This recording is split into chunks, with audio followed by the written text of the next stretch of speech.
EFAMA, we launched this series of webinars a few months ago, really with the objective of offering a new service to our members and possibly to the asset management industry at large, by giving you access really to the wealth of expertise and knowledge about our industry that our associate members or EFAMA associate members have accumulated over time.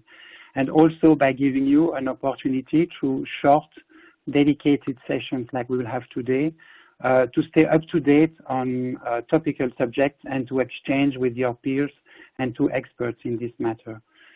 So far, we received really positive feedback on the previous webinars we've organized jointly with a number of associate members, and I'm really confident that this webinar today will be no exception to the rule. And many thanks for Ernst&Young for co-hosting this webinar with us. Now, the topic of today is on IBOR transition, opportunities and risks for the asset management industry. It's fair to say that when we decided with EY to organize this webinar, we obviously had no idea that COVID-19 would hit us all the way it does today. This crisis that we are facing, all of us, is having huge implications in virtually all aspects of our daily lives, and it may well have consequences also on the IBOR transition and on the timeline to the transition too. So to answer your questions and try to shed some light on this and other issues related or questions related to the IBOR transition, I'm joined today by three really excellent speakers that I would like to shortly introduce to you now. So our first speaker for today will be Dr. Anthony Kirby. Anthony leads the regulatory intelligence across the EMEIA wealth, asset management, and capital market sectors at EY. He's based in London and joined EY after spending significant time within the capital markets and asset management industry. He's also a member of the City of London International Regulatory Expert Group. Our second speaker for today will be Mrs. Silvia Devulder. Silvia is the director at EY Switzerland. She's leading Geneva legal, regulatory, and compliance for financial services, as well as the EMEIA legal IBOR transition offering.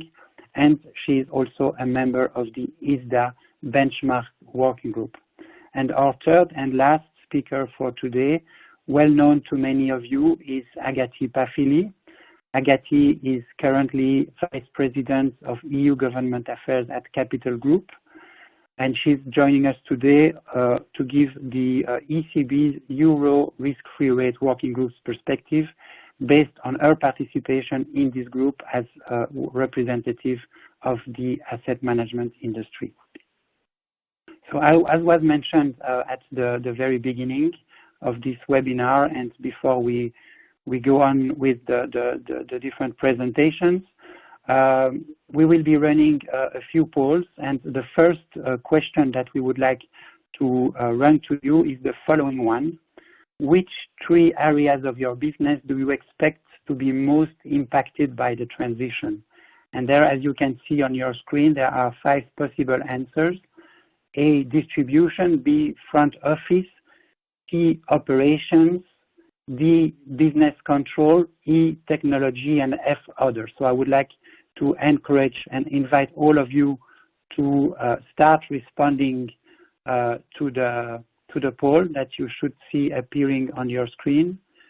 And we will then be commenting on the results.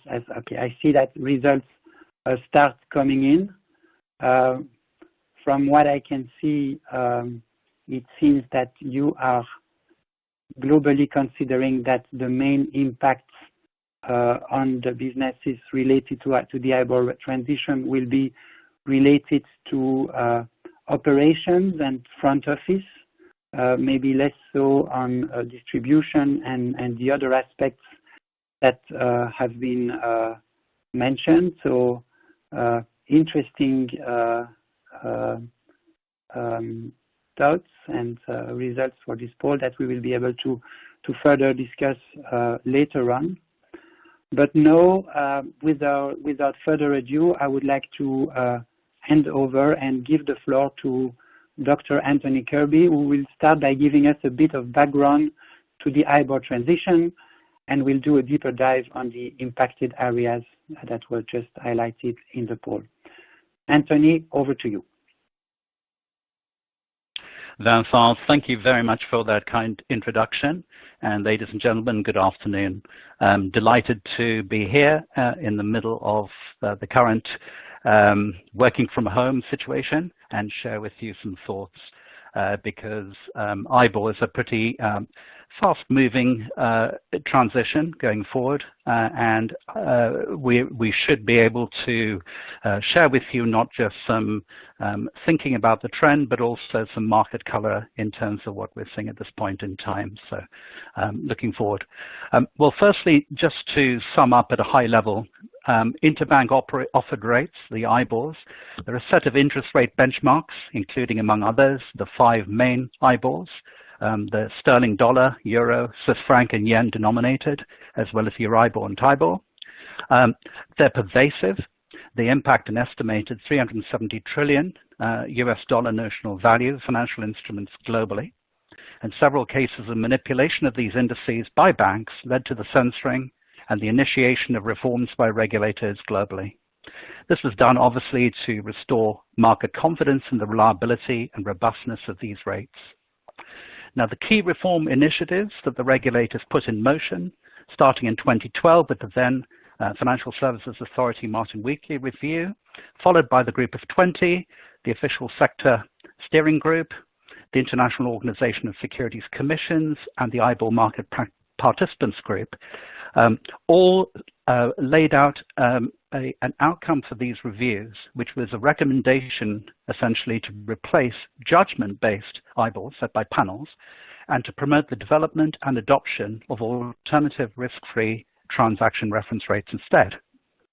And public and private working groups were then convened across several jurisdictions, as we know, to understand the challenges and propose alternative risk-free rates. And based on the proposals, market participants began mobilizing their programs to assess the impacts to their organizations starting as far back as 2018. On the next slide, this slide is a little bit busy, but it shows in 2 different parts. The products affected by IBOR transition. So, for example, everything from derivatives, both exchange and OTC traded, cleared and bilateral. Different kinds of loans, consumers, syndicated, for example, floating rate notes, medium-term notes, perpetual, securitized products, exotic derivatives, and indirectly funds and mandates, and also some of the collateral and repo type activities as well. And IBORs are also prevalent in commercial contracts, as I'm sure we know. So trading contracts, tenancy agreements, late payments, for example. So they're very pervasive. On the left-hand side, you can actually see the steps that are being taken.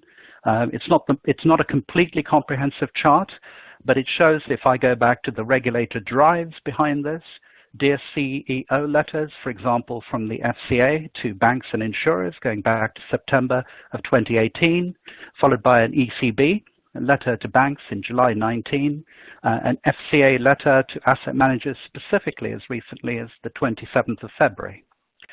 And what's also important is not just the regulatory drive, but the change of discount curves at market infrastructure providers. For example, clearinghouses, such as Eurex and London Clearing House, for the ESTR and SOFR contracts, respectively. We believe this will make price discovery of actual transactions that much easier and have a positive knock-on effect on liquidity in general, extending beyond OTC derivative instruments. So the future looks very active, with migration broadly on track for derivatives. Some of the milestones, on the other hand, may warrant moving 3 months on account of the COVID-19 situation. So, for example, if we look at the time track to September 30, the earliest date for withdrawing LIBOR for loans in the UK, it could be that some of these dates may need to slip. In the meantime, the fallbacks and updates across the market, we already have proposed fallback language for the US dollar LIBOR in FRNs and syndicated loans, securitizations by the Alternative Reference Rates Committee, the ARC group, from April 19. We have the ISDA protocol introducing amended fallback terms for IBORs expected to be published at the start of Q3 2020 for adoption in Q4 this calendar year, pending finalization of elements relating to pre-cessation triggers. So it's not surprising in the poll that so many of the asset manager firms on the call are examining legal documents, and they're looking at repapering both of the front and the back book. We're also seeing firms that are documenting the inventory of their legacy positions and exposure monitoring, revisiting investment strategies and liquidity modeling, interacting with system, platform, and data vendors, obviously interacting with end investors to manage conduct risk, and finally, in the medium term, looking at how to implement other measures, as you'll hear in a second, relating to areas such as hedge accounting and tax impact overlays, strategies to come. So on the next slide, if we can summarize really where this is impacting for the 5 main LIBORs that I mentioned at the beginning, which is the sterling, the dollar, the euro, the Swiss franc, and the Japanese toner. We can see a very rough and ready comparison of who are the working groups, who are the rate administrators, what are the proposed alternative risk-free rates. So for example, the sterling overnight index average or the secured overnight financing rate for SONIA and SOFR, the euro short-term rate, ESTA, the Swiss average rate overnight for SARON, and the Tokyo overnight average for TONA. Some of these are secured, as in the States, United States and in Switzerland, and the others unsecured in terms of their structuring. And the very next slide would go back to how we are seeing regulatory drive. A good example of this would be from the FCA, but we've already seen other Dear CEO type approaches, the AMF in France in December. We've also seen approaches of late with the CSSF in Luxembourg. So this can be regarded as a global trend in terms of migratability.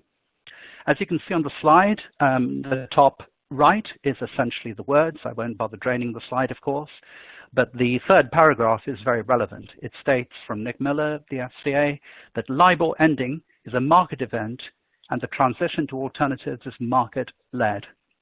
We expect you to take proactive steps now, where appropriate, not to wait for instructions from clients. And you can see in terms of the expectations in the box at the bottom that the FCA would expect firms to take all reasonable steps to ensure the end of LIBOR does not lead to markets being disrupted or harm being caused to consumers. And this is a fairly open-ended obligation legally, so you can imagine many firms are challenged to try and interpret the bounds of what this would entail. The FCA also recognizes key recommendations, meanwhile, made by the Bank of England and the working groups, the risk-free rate working group in particular, and the letter is also focusing on some of the areas which regulators would expect to oversee firms, that expect to see governance and oversight and controls, governance risk controls relating to products and services, to transition planning, to alternative rates and modeling of those rates, to the third-party mandate management, and lastly to managing conflicts of interest as they develop. And it also draws particular attention to conduct risk on the link, as you can see. If we take the next slide and just summarize, therefore, what do we see as the key client considerations? Now, this would be clients from our perspective, but also from your perspective as well, because the market-led measures will concern all of you with different investment styles: active, passive, quant, liability-driven investing, exchange-traded fund, etc. Traditional and alternative managers, with immediate relevance to end investors upstream, to wealth managers, and also to asset servicing parties downstream. So 5 key items on the left, and then the consequences on the right. So the 5 key items on the left, it's not just about new products. IBOR is pervasive, as I mentioned before. It'll affect investments, it'll affect hedging, it'll affect corporate contracts, in a front-to-back nature. So sales and marketing, desk heads, dealers, operations, the whole post-trade need to be aware of the migration to come. With external dependencies on regulators, on banks, on financial market infrastructures, plus a range of different vendor providers, system, platform, software, reference and market data. A dependency on key internal decisions, which requires both outreach to your clients, but also in-reach across business lines. With conduct risk adding complexity, each house having its own style, so avoiding client detriment, as I mentioned before, is open-ended. So think about this a little bit more like a Y2K type migration, hopefully this time without airplanes falling out of the sky or whatever, and rather less than a traditional MiFID type migration. With the need for transaction enablers, I can't stress this enough that firms can't act alone. With the need for appropriate testing across all products and financial centers and vendors. And with the consideration for the broader ecosystem, the downstream impacts, the overlap with liquidity management. And of course, given the need to resort to specialist resources and the constraints of those resources. On the next slide, though, why should you act now?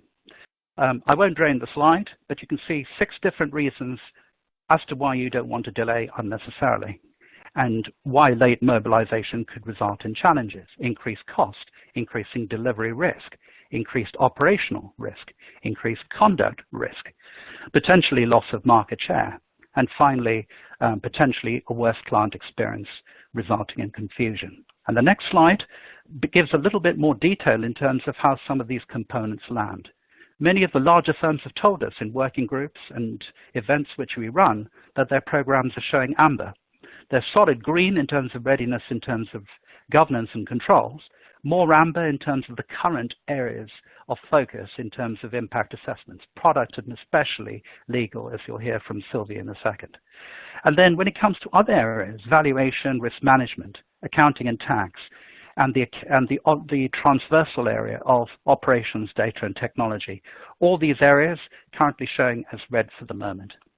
And in terms of broad brush on the next slide, where we've seen firms acting, not all firms are highly impacted, of course, so awareness is quite variable, but you can see in this diagram that it varies really very, very significantly between governance all the way down to hedge accounting and transfer pricing. But the consistent theme, as you saw in the results from the surveys, continuity of contract management is the key area that needs to be managed, both for the front and the back books. And also firms need to address challenges of how the program is driven. Who are the sponsors? Is it the CIO? Is it the CRO? Is it group legal? Is it the parent? And on the next slide, we can see that some of the houses, some of you who have banking and insurance parents, have already made significant steps in terms of completing the early and the gap analyses steps, adopting almost a strategic approach to IBOR. Preparations most advanced for derivative and swap-based houses, possibly least for loans-based, so some retail houses not as advanced, some wealth managers similarly. And basically what needs to happen is management of the risks associated. I mentioned conduct, but also reputational and legal risk is also a focus, as we'll hear from Silvia in a second. And I'll come back to conduct risk a little bit later, if I may. I just want to finish on a couple of slides before I hand to Silvia. From the program governance perspective on the next slide, now many of you are already running ExCos, steering committees, working groups across business divisions, the strategy, communications, product, legal, infrastructure, operations, risk management. And you're doing it across the different regional offices, which is impressive at this time. But as I mentioned before, think more Y2K and less MiFID II, because the context of where IBORs pop up is so much broader. The risks, be they reputational, product, client, investment, conduct, regulatory, and delivery risk, are that much more significant, whether you're adopting a more centralized governance model on the left or a federated model. With consequences for spend as well, anything from 2 to 5 million of spend for the larger firms at this point in the cycle. two big spend areas, repapering the fallback and the disclosure legal services on the right-hand side in the purple, and also the additional spend from business and operating model shifts and vendor service implementation. And the next slide, before I close, gives us a shared view of really where some of the spend areas could be occurring at this point in time, affecting products, prospectuses, modeling liquidity of cash flow, and obviously asset flow with collateral, market liquidity with cross-currency implications and infrastructural implications, as I mentioned at the outset. So without further ado, I'd like to, given my stress on the legal side, I'd like to hand very much to Silvia to share a view with you about how that side of the program is transitioning, if I may. Thank you. Thank you very much, Anthony. Good afternoon, everyone. So I wanted to give you an overview of the contractual legal implication of the IBOR transition, as this is considered to be one of the major impacts. So with contracts, the issue is that the past, or so-called legacy contracts, do not typically contain the robust contractual mechanisms to transition from the alternative reference rate to the alternative reference rates upon a permanent cessation or pre-cessation of IBORs. There are either no fallback clauses, or the current fallback clauses are not economically viable, as they were not designed with a permanent index cessation in mind. For example, the OTC derivatives, in the OTC derivatives, the current fallback is to the quotation from the pool of banks that would be typically reluctant to provide quotes upon the IBOR cessation. Bonds would typically fall back to the latest fixed rate, and the loans would typically fall back to the cost of funds. This would change the economics of the floating rate transactions, and therefore the intention of the parties. This is why the industry will need to undergo a significant repapering exercise to include the robust fallback clauses into the legacy contracts. But also, it is necessary to include as soon as possible these robust fallback clauses to the new contracts and stop growing the legacy portfolio with the IBOR cessation risk. Where applicable, this is also mandated under the European benchmark regulation. I would like to take the opportunity and highlight that the fallback clauses are generally not considered to be adequate mechanisms for the IBOR transition itself.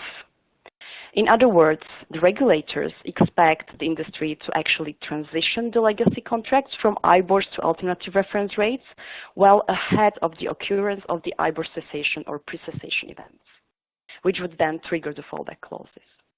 Therefore, the fallback clauses and the transitions are two different steps and may be achieved by different means. The asset managers would typically be looking at the banks to the extent that the banks are expected to drive the transition. And this is why I wanted to share with you on this slide what we see on the banking industry. The UK regulatory announcement on the 16th of January, reiterating the need to substantially address the legacy population of GBP IBOR trades by Q1 next year. Most banks are looking to start the repapering of legacy contracts in the second half of this year, which is then expected to last until the end of next year. Asset managers need to be ready to address requests from banks and follow by addressing the impacts on their own mandate clients and funds. The large banks and asset managers have started their preparations. As Anthony mentioned, the majority has conducted the impact assessments, as well over contracts, collected the impacted contract inventories, and designed the review approach.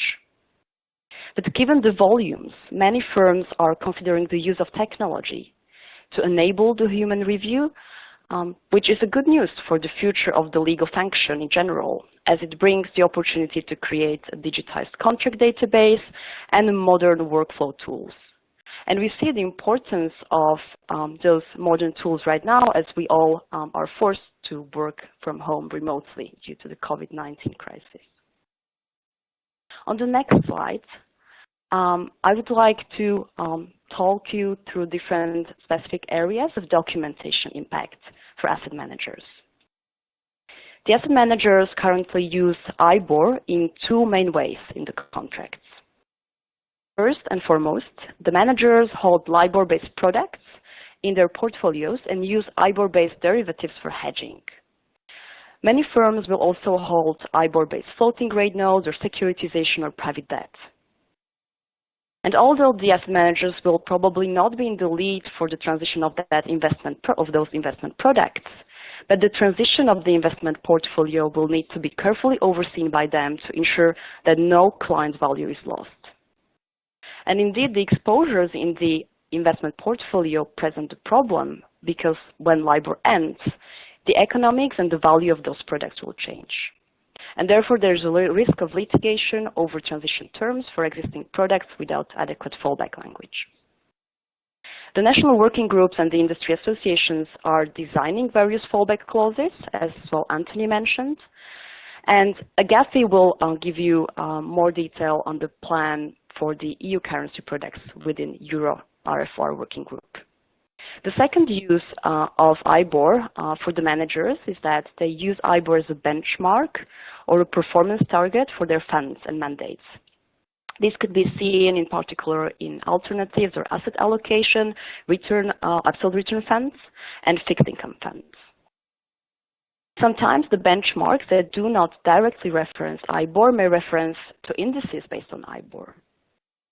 So these benchmarks and targets will need to be transitioned while avoiding the appearance of inflating measured performance. The risk is obviously that the investors will pursue litigation over performance fees of the changes in those targets. Typically, as you see on the slide, the asset managers must analyze the fund prospectuses and various provisions such as investment strategy and guidelines, management objectives, performance fees, where LIBOR may be referenced as a benchmark. On the next slide, I would like to touch on some general IBOR contract remediation challenges. I already talked about the first one, which is the issue of the fallback clauses in the legacy contract. Secondly, there's as well quite a lot of uncertainty as to the market standards and timing. Various currency IBORs, as well as product types, will not transition at the same time, and this may cause mismatches between the products in the investment portfolio. Moreover, various IBOR currencies are not expected to transition at the same time, and this causes issues for example, cross-currency products with two different currency legs in one transaction. And also, importantly, the industry groups do not have a consistent approach to the fallbacks. For example, they differ in their definition of a cessation trigger, in their approach to the pre-cessation trigger, or the approach for calculation of the spreads adjustment.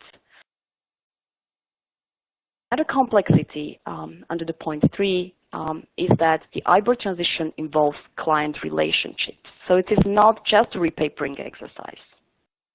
Firms should see the transition roadmap as a customer journey where the overall client relationship is taken into account. And there is a consistent transition solution for all products proposed in a client-centric way. Those transition strategies, therefore, need to be built around client segments, contract types, and contract provisions. Leads us directly to the issues connected to the conduct risk. Firms will need to clearly show that they choose the appropriate alternative reference rate or alternative product and keep evidence of supporting documentation. They will have to clearly communicate and educate their clients on the changes, and they will need to consider the legal challenges and risk when the client does not agree. And in this context, very close interaction between legal and business is a key for successful transition.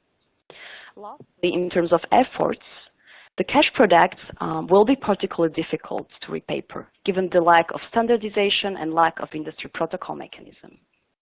The most complex will be those requiring consent from multiple parties, often not identifiable, so-called tough legacy.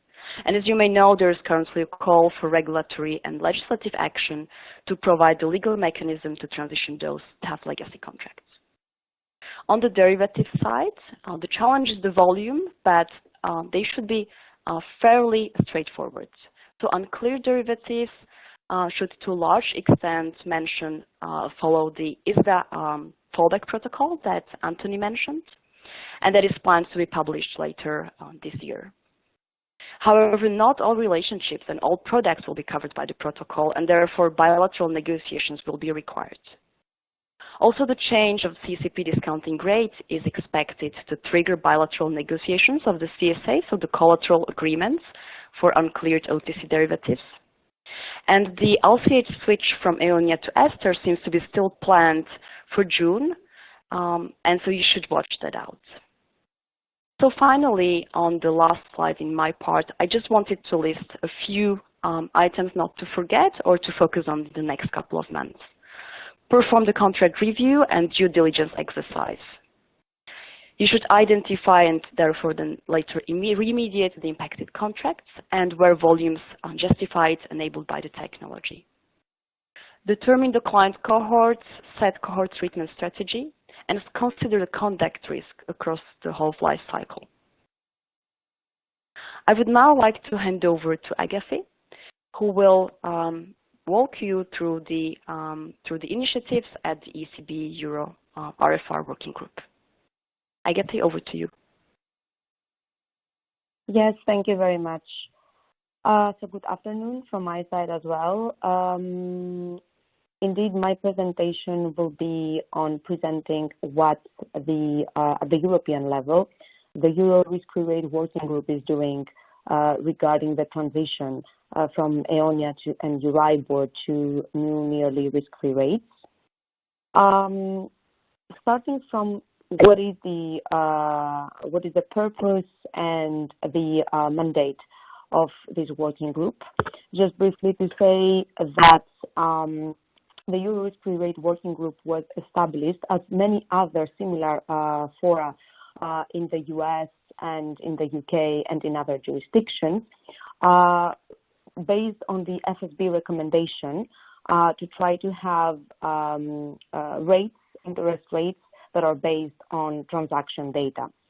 So with that in mind, the main mandate of the Euro risk-free rate working group is to strengthen existing interest rate benchmarks by using as underlying markets those that are based on transaction data as far as possible. This also in relying with the mandate given by the benchmark regulation of the European Union, and based on that mandate to develop alternative nearly risk-free reference rates. Also a brief word as to how this risk-free rate working group operates, what its composition and governance is. On behalf of public institutions, there is the presence of the European Central Bank, FSMA, which is the Belgian regulator that is currently the one that supervises EMEIA, which is the administrator of EONIA and of EURIBOR, ESMA as the European Securities Regulator, and the European Commission. So those four public institutions initiated back in 2017 the launch of the risk-free rate working group, which started meeting in February 2018. What is important to note, though, is that although there is an involvement of those four public institutions, this group is an industry group. So this is a private-led initiative. There are representatives as full members in this working group from major banks that contribute to existing interest rates. And the working group is also chaired by a credit institution, by a representative from a credit institution. The secretariat is provided, though, by the European Central Bank in order to ensure a fair treatment of all different members. Apart from the voting members, there are also participants in the risk-free rate working group, such as EFAMA, but also other industry representatives that are critical into understanding what is the position of the buy and the sell side. ISDA has a critical role because of the role interest rate benchmarks play in existing derivative contracts. And EMEIA, as I said, as the administrator of the EONIA and EURIBOR, is also participating as a non-voting member. So what are the main interest rates on which the Euro Risk-Free Rate Working Group is working upon? Firstly, EURIBOR and also EONIA. Both are based on the unsecured interbank market. And 2 years ago, they were designated as critical benchmarks by the European Commission. Now, the difference is that EURIBOR is a quote-based interest rate benchmarks. It is available in several tenors, and the reform of EURIBOR from a quote-based interest rate benchmark to transaction data-based benchmark is required directly by the benchmark regulation. The case of EONIA is somehow different because this overnight reference rate is computed on the basis of real transactions in the interbank market. So taking the criteria of being based in transaction data, normally EONIA wouldn't have to be seized. However, in the last years, there was an important declining in the geographic representation of the underlying market, which made EONIA not representative. So EONIA didn't meet this part of the benchmarks regulation criteria. If we can move to the next slide. What is the main mandate? What are the key deliverables of the Euro Risk-Free Rate Working Group? Firstly, the Risk-Free Rate Working Group took a year to identify alternative risk-free rates. Firstly, to EONIA, because of the lack of representativeness, EONIA needed to cease to be applied. So, the Risk-Free Rate Working Group recommended ESTER, the Euro short-term rate, to replace after end of 2021 EONIA. Also, another deliverable is to recommend the best practice for certain new derivatives and other contracts, including mortgage contracts. Second key deliverable on which the Euro Risk-Free Rate Working Group still works on is the robustness of contracts. So what is the best way, what are the best practices to design contracts from now on to ensure that they are robust, resilient, in the case there is a cessation or material alteration of the underlying benchmark. In working on that, the objective is to involve as much as possible market participants, reason for which I mentioned that ISDA, EMEIA, EFAMA, and other trade associations are involved in the group of the Euro Risk-Free Rate Working Group. And a last key deliverable is around legacy contracts, especially the ones that have a timeline that goes beyond end of 2021, because those that have a timeline up until 2021 may continue using, based on the benchmark regulation, EONIA, even though EONIA doesn't reflect fully the criteria of the benchmark regulation, there is an existing transitional provisions. For those legacy contracts that go beyond this timeline, the Risk-Free Rate Working Group has tried to come up with a robust plan and timeline for the transition between EONIA and the new risk-free rate, which is ESTER. If we can move to the next slide.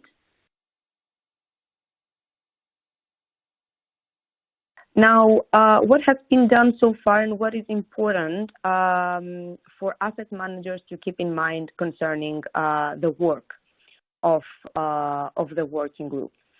Now, firstly, it decided already in September 2018 that the recommended way to transit from EONIA would be to transit to ESTER, which would be the new Euro risk-free rate replacing EONIA.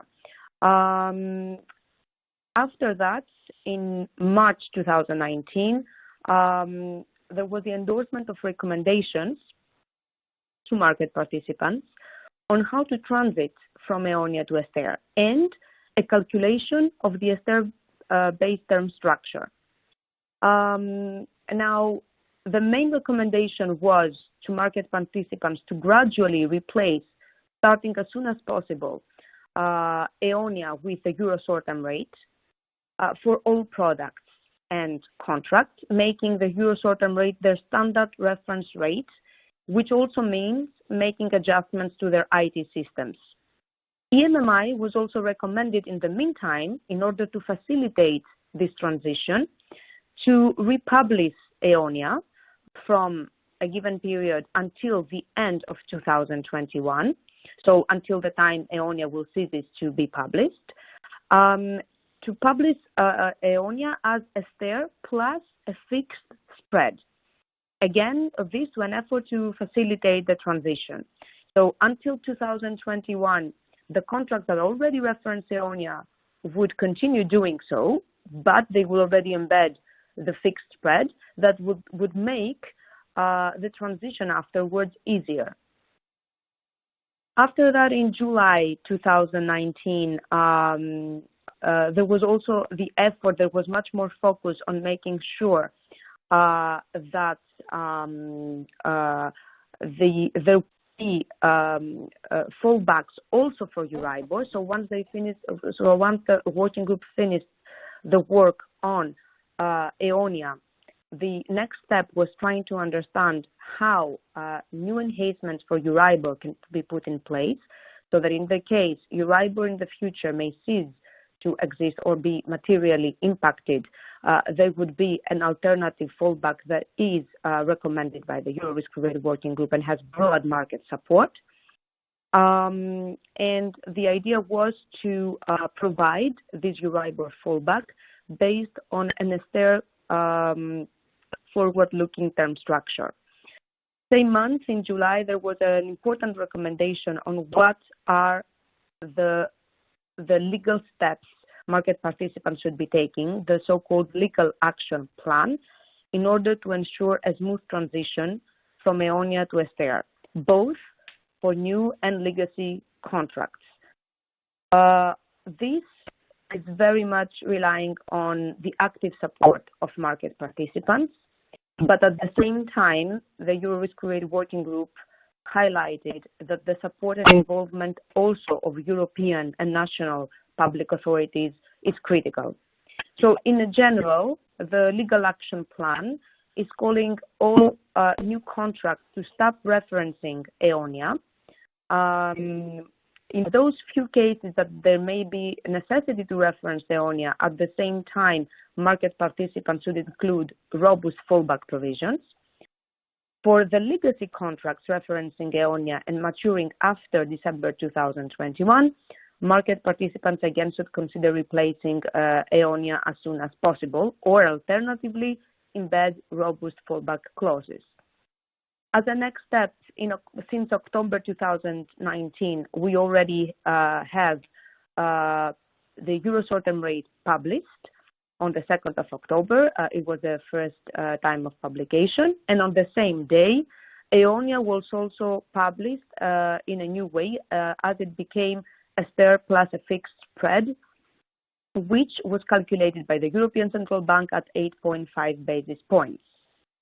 There were a number of other important reports between August and November, especially the reports on the impact for cash and derivative products, the report on risk management and accounting issues, which I would highly recommend that you can visit the site of the Euro Risk-Related Working Group in the page of ECB, and there you can find the detailed analysis in all these reports as to the impact of this transition.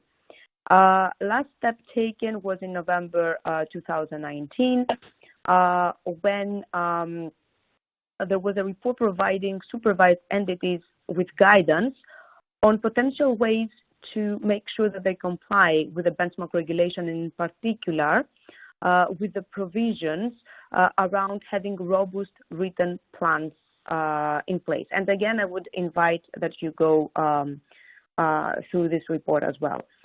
If we can move to the next slide. So there are a number of latest developments. The work of the Euro Risk-Related Working Group is still continuing. there is a need to make sure that the EURIBOR fallback provisions are in place in order to ensure a seamless transition between EONIA and ESTER. There are a new set of recommendations. There is new consultation on swaptions. And at the same time, the risk-related working group, of course, is following closely the regulatory developments and other market developments related to EONIA and EURIBOR. Next slide, please.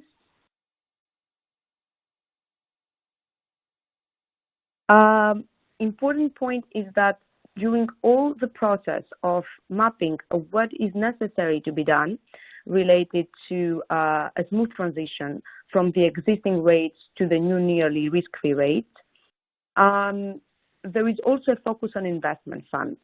Firstly, via the mapping that EFAMA did some months ago on what is the footprint of EONIA mainly, but then also EURIBOR as an investment objective for funds.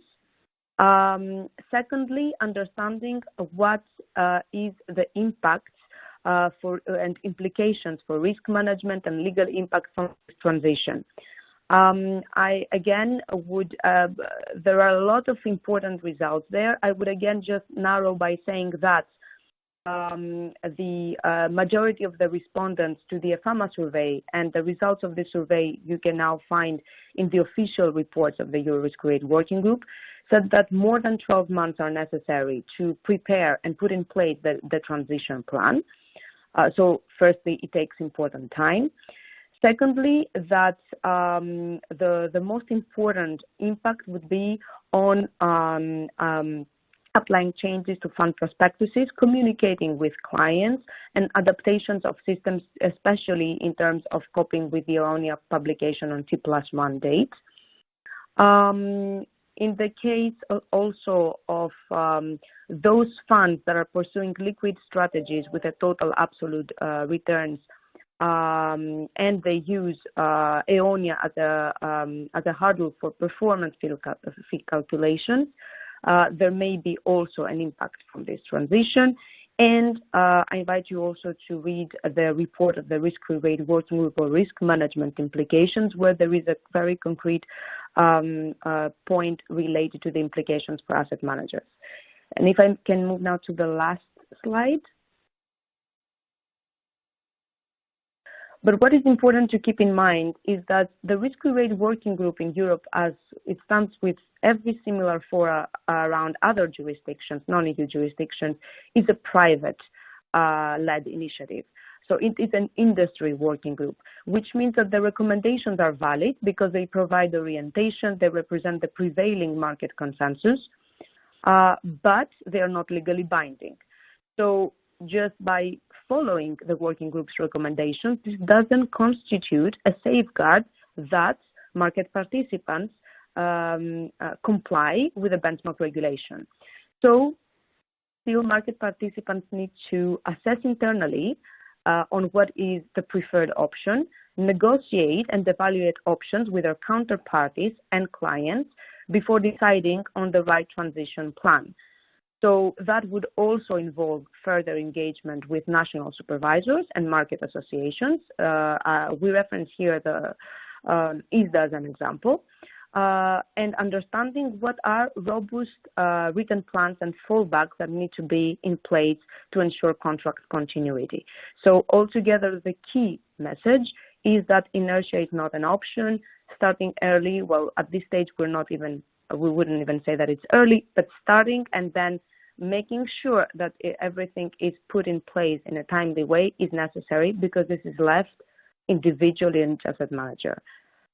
So I will now pass the floor back to Vincent. Thank you very much, Agathi, for a comprehensive and very interesting presentation.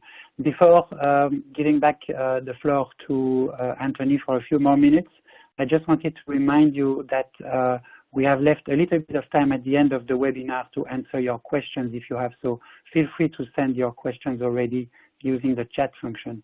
And then we also wanted to hear a little bit from you, and so our second question for you today is the following one. What is the main obstacle for asset managers preparing for the IBOR transition?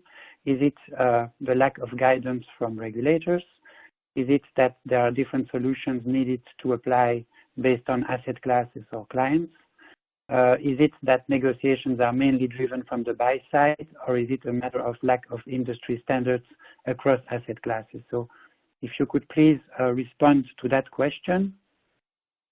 Okay, so the results, as you can see, are a little bit split. It seems that more guidance from regulators would certainly be welcome, and that more can be done also in terms of developing industry standards. So we'll maybe come back to that when we get back when we get to the Q&A at the end of the webinar. But thank you very much for those results. Are already very interesting, and I would now like to hand back to Anthony for a few more words. Over to you, Anthony. Vincent, thank you very much. I'll be very quick because I do want to give everyone the chance to file their own questions as well. Agathi mentioned the role of the national supervisors, and also, not surprisingly, the guidance from the regulators has appeared together with the need of industry standards as a key requirement, as a dependency.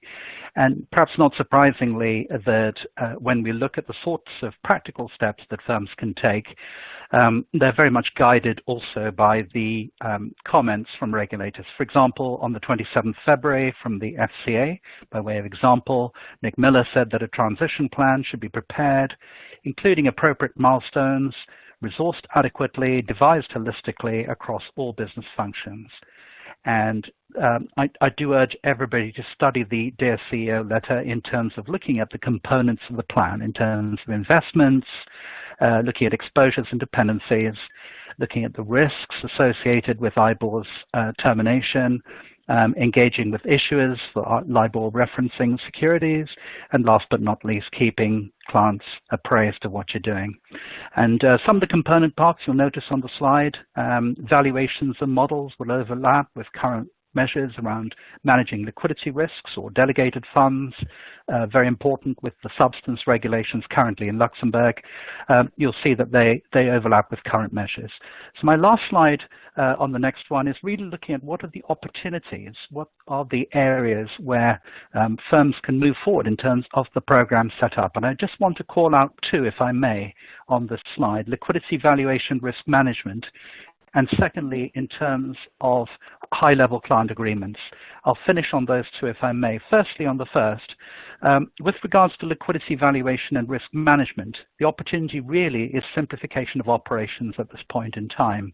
Managers, as we've heard earlier, will benefit from using risk-free rates post-transition, which will make it easier to swap and compare assets and facilitate simultaneous cross-currency transactions, as we heard from Silvia.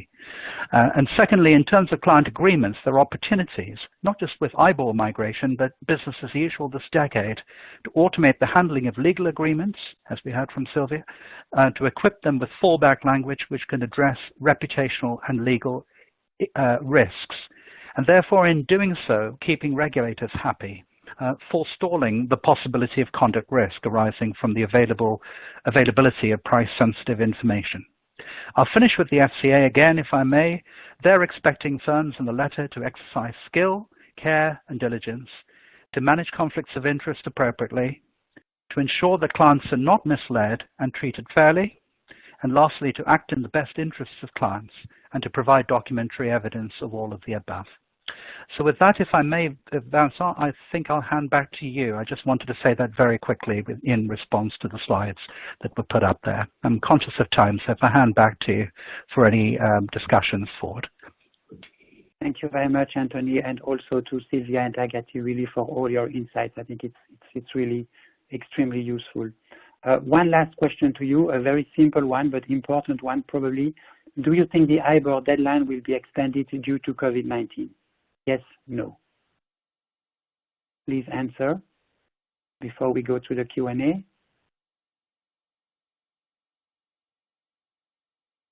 Waiting for the results to show here.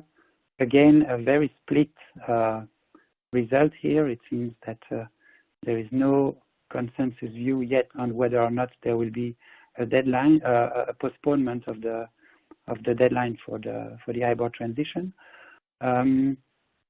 Let's go now to the Q&A, and maybe the first question is perhaps precisely that one that I would like to ask to the speakers. Do you think the IBOR deadline will indeed or not be extended by the COVID-19?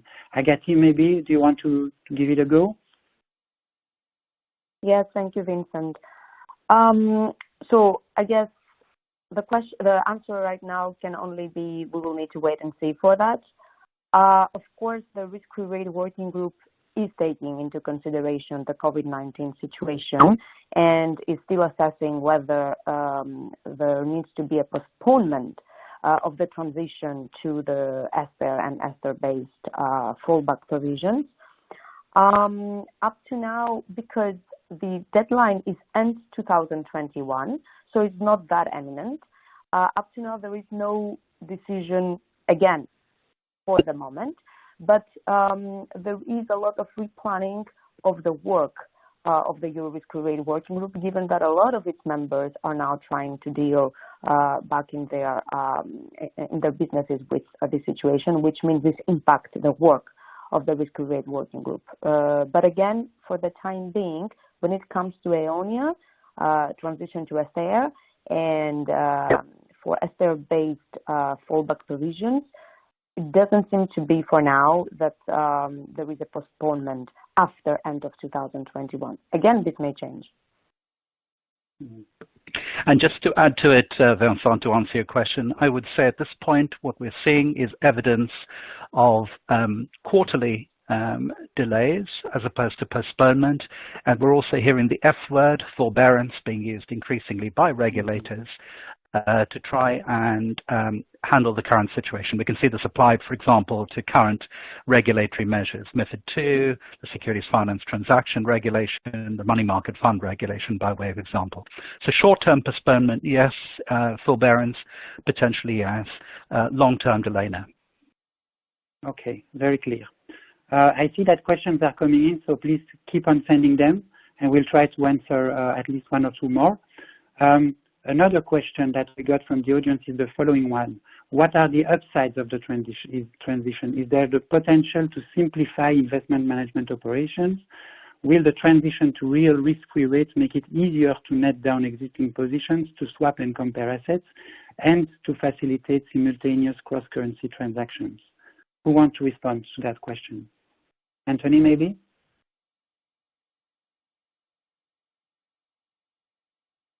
Yes, I will very quickly. I'm conscious of time. Yeah. And certainly if firms can manage their risk exposures associated with today's bank panel set terms and tomorrow's real transactions, I think we would all agree that when it comes to valuations and when it comes to evidencing a price discovery, this becomes easier for the markets to interoperate as a whole.